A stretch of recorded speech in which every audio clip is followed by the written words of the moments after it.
Siempre fui un hombre práctico. No creía en fantasmas, demonios o cosas fuera de este mundo. Mi vida era tranquila, monótona incluso.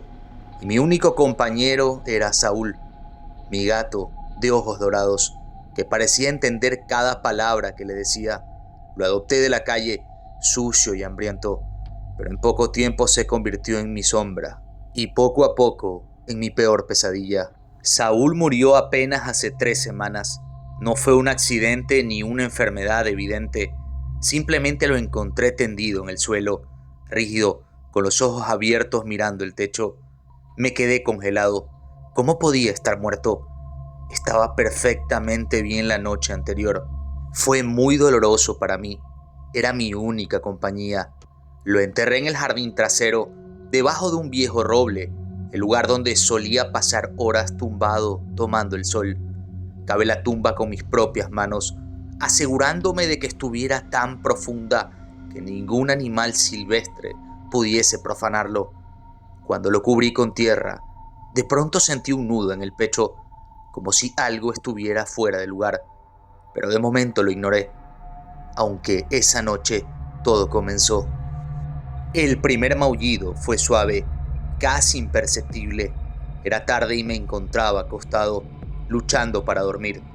Pensé que era mi mente jugándome una mala pasada, pero entonces lo escuché de nuevo, más fuerte y más claro. Me levanté y busqué por toda la casa, pero no había absolutamente nada.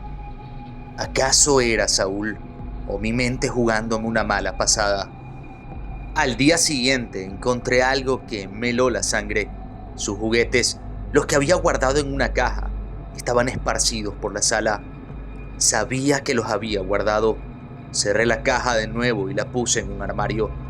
Esa noche, el maullido volvió. Pero no solo eso, sentí algo extraño mientras dormía. Un peso ligero a los pies de mi cama. ¿Cómo no recordar esa sensación? Se sentía exactamente como cuando Saúl se acostaba allí. Mis ojos se abrieron de golpe, pero no había nada. Me convencí de que estaba soñando hasta que lo sentí de nuevo. Mientras intentaba conciliar el sueño, una lengua áspera pasó por mi mano, como solía hacerlo cuando buscaba caricias.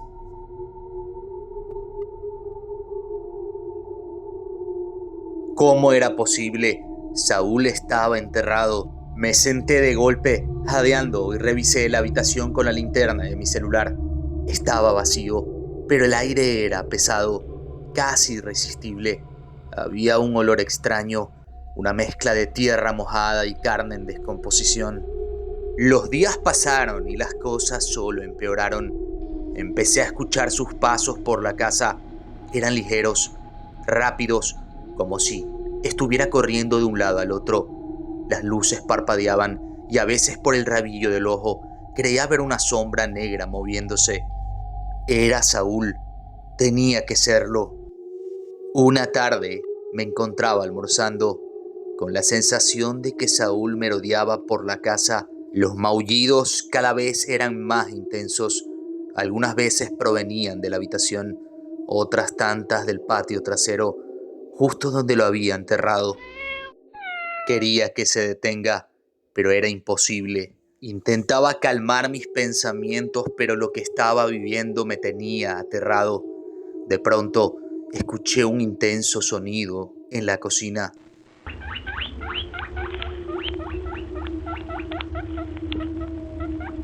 Entré a la cocina armado de valor.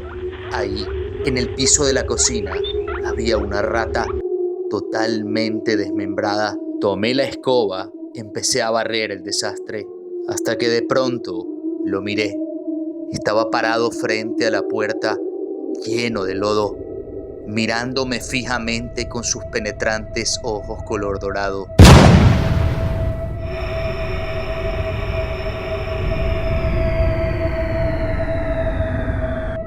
Era Saúl, mi gato, mi mejor amigo. No dejaba de mirarme y lo hacía de una manera inquietante. No sabía cómo reaccionar. Quizás él nunca había muerto y yo lo enterré por error. Me arrodillé y empecé a llamarlo. Él no se movía, no hacía un solo gesto. Tomé una vieja toalla, lo agarré y lo llevé conmigo a la sala, todavía incrédulo. Saúl no luchaba ni hacía ruido, simplemente me observaba. Su mirada no tenía el calor de antes, era vacía, fría, pero aún así mi amor por él me hizo ignorar cualquier señal de alarma. Los días que siguieron fueron extraños. Saúl no actuaba como antes, no comía, no dormía en su cama y apenas se movía durante el día. Solo estaba sentado en algún rincón oscuro, observándome fijamente. Al principio, intenté jugar con él, llamarlo, incluso serví su comida favorita, pero nunca respondía. Solo estaba allí inmóvil como una estatua. Lo llevé al veterinario y los médicos estaban impactados. El gato no tenía pulso, ni siquiera parecía tener actividad cerebral, pero estaba vivo. Era un caso clínico impresionante, según me dijeron. Lo llevé a casa y me dijeron que quizás tenía alguna bacteria que pudiera estar interfiriendo en su organismo. Me dieron unos cuantos antibióticos y le pusieron unas inyecciones, pero luego las moscas comenzaron a aparecer. La primera vez que noté una estaba revoloteando alrededor de su pelaje mientras él permanecía sentado en la ventana. Pensé que era casualidad, pero al día siguiente encontré varias más y el hedor que provenía de él era nauseabundo. Saúl, ¿qué te pasa?, le pregunté, aunque sabía que no podía responderme. Cuando intenté acercarme para acariciarlo, retrocedió de golpe, emitiendo un sonido que no era un maullido, era algo más profundo, como un gruñido ahogado que hizo que los pelos de mi nuca se erizaran. Aquella noche el olor se volvió insoportable.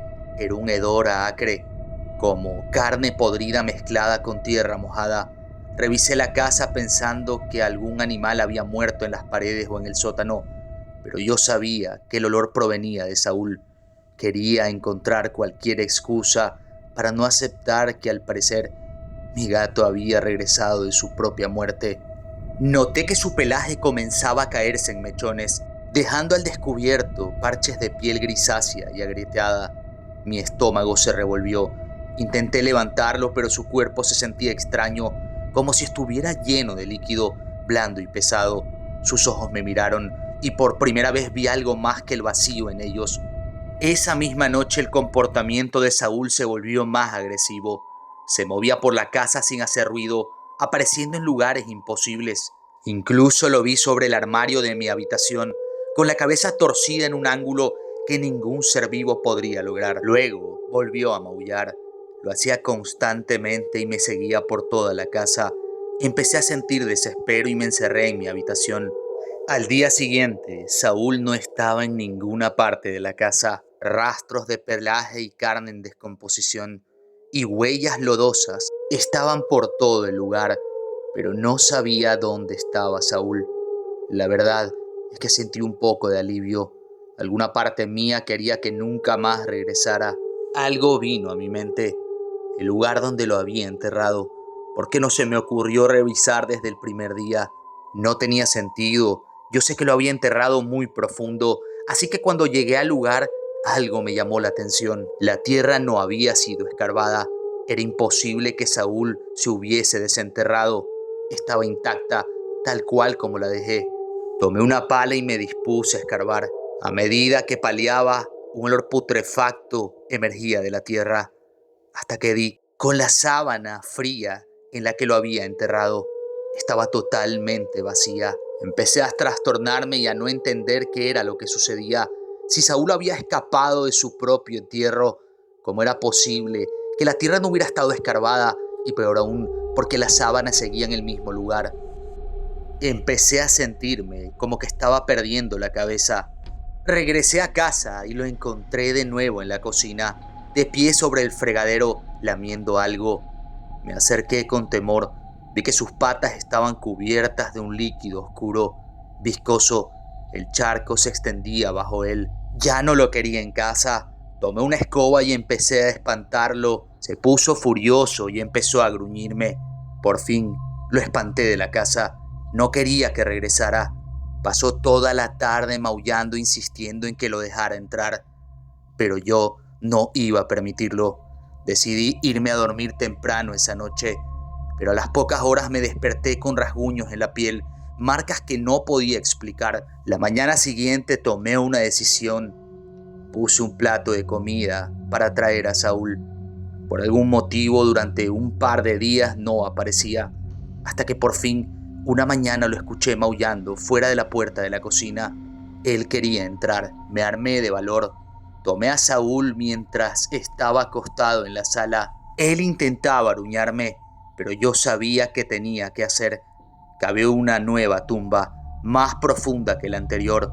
Lo arrojé dentro, cubriéndola con tierra tan rápido como pude. Cuando terminé me sentí aliviado, como si un peso enorme hubiera desaparecido. No sentí dolor ni remordimiento. Ese no era mi gato. En los próximos meses todo volvió a la normalidad. Algo dentro de mí sentía un inmenso pavor de solo imaginarme volver a escuchar su maullido o verlo de frente en la casa. Haría que por fin me infarte. La mala experiencia me llevó a tomar una drástica decisión: dejar mi casa. La vendí. No quería saber más del lugar que me había atormentado durante meses. La corredora de propiedades me ayudó a conseguir un nuevo hogar. Muy pronto, al cabo de unas semanas, recibí una llamada. Eran las personas que habían comprado mi casa. La pregunta que me hicieron me heló la sangre. Me preguntaron si yo tenía un gato, ya que uno acostumbra a pararse en la ventana del patio a maullar todos los días. El terror se apoderó de mí. Les pedí que me dijeran la descripción del animal. Me dijeron que estaba todo sucio, lleno de lodo, y que tenía unos brillantes ojos color dorado. Me quedé en silencio, aterrado y sin saber qué responder. Me preguntaron si había algún problema con el hecho de que ellos pudieran adoptarlo. Decidí contarles la verdad, toda la historia que yo había vivido. Les dije que no lo dudaran, que lo enterraran nuevamente, que ese no era un animal común y corriente. Les dije que lo volvieran a enterrar. Me llamaron loco, me dijeron lunático y que era una mala persona, que cómo era posible de sugerir que le hicieran algo así a un pobre animal. Me dijeron que no me preocupara y que ellos verían qué hacer con el gato. Colgamos la llamada. Luego de esto, e irónicamente, estas mismas personas, los nuevos dueños de la casa, empezaban a llamarme incesantemente, todos los días durante semanas, pero yo no quería atenderles. Debo confesar que no quería hacerme cargo de ese animal. Lo último que me enteré fue que ellos tuvieron que vender la casa 6 meses después. No sé exactamente las razones, pero tengo mis sospechas. Lo que acabas de escuchar es un relato de un usuario de Reddit que asegura que esto le sucedió en realidad. Este caso se hizo muy viral en redes sociales y me pareció muy interesante, es por esto que lo traje al canal. Quisiera que me dejes tu opinión en la caja de comentarios y recuerda que si esta historia te gustó, la forma en la que puedes ayudar al crecimiento del canal es dar like, suscribirte, activar la campana de notificaciones, así estarás al tanto del próximo contenido. Como siempre recuerda que yo soy host y fui tu anfitrión. Nos vemos en un próximo video.